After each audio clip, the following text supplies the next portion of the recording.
U.S. President Donald Trump reportedly offered the father of an American soldier who was killed in action $25,000, but he didn't follow through on the promise until a newspaper started asking questions about it.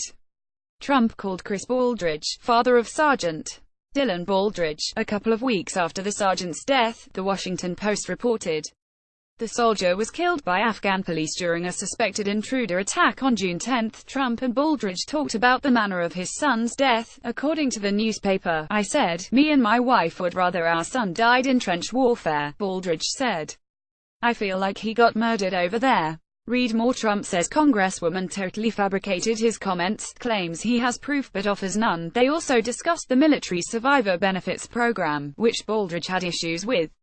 Since his son's beneficiary was Baldridge's ex-wife, the entire $100,000 death gratuity offered by the Pentagon went to her even though Baldridge was struggling financially. He said, "I'm going to write you a check out of my personal account for $25,000, and I was just floored," Baldridge told the Post. "I could not believe he was saying that, and I wish I had it recorded because the man did say this." He said, "No other president has ever done something like this, but he said, I'm going to do it." Baldridge said he received a condolence letter from the president, but no check so far.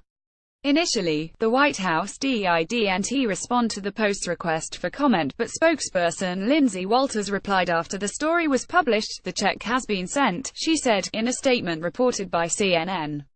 "It's disgusting that the media is taking something that should be recognized as a generous and sincere gesture, made privately by the president, and using it to advance the media's biased agenda." Read more. Donald Trump claims predecessors didn't honor fallen, prompts angry response. Trump has been in hot water for comments surrounding phone calls to the families of soldiers who died in action for the past 2 weeks. He first told reporters that he has called every family of someone who's died, though multiple news organizations have talked to families of fallen soldiers who have not heard from Trump. The Associated Press talked to the family of Army Spec Etienne Murphy, while the Washington Post talked to 4 families.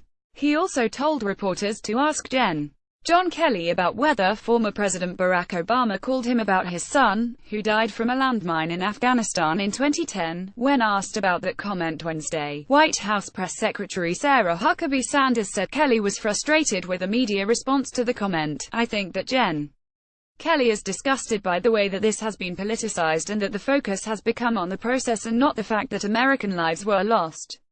I think he's disgusted and frustrated by that," she said Wednesday. Trump was also under fire for comments he allegedly made to the widow of Army Sergeant David T. Johnson, who was one of 4 soldiers killed in Niger earlier this month, saying he knew what he signed up for, but when it happens it hurts. Rep.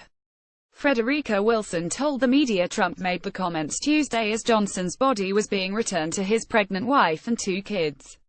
Johnson's mother, Kanda Jones Johnson, told the Associated Press on Wednesday that the congresswoman's account was correct. Trump disputed the account, saying on Twitter Wednesday that he had proof the comments were fabricated. The White House has said there is no recording of the call, but that people were in the room with Trump when it happened. The president's call, as accounted by multiple people in the room, believed that the president was completely respectful, very sympathetic, and expressed the condolences of himself and the rest of the country, and thanked the family for their service, commended them for having an American hero in their family, Sanders told reporters Wednesday. Copyright 2017 Global News, a division of Chorus Entertainment Inc.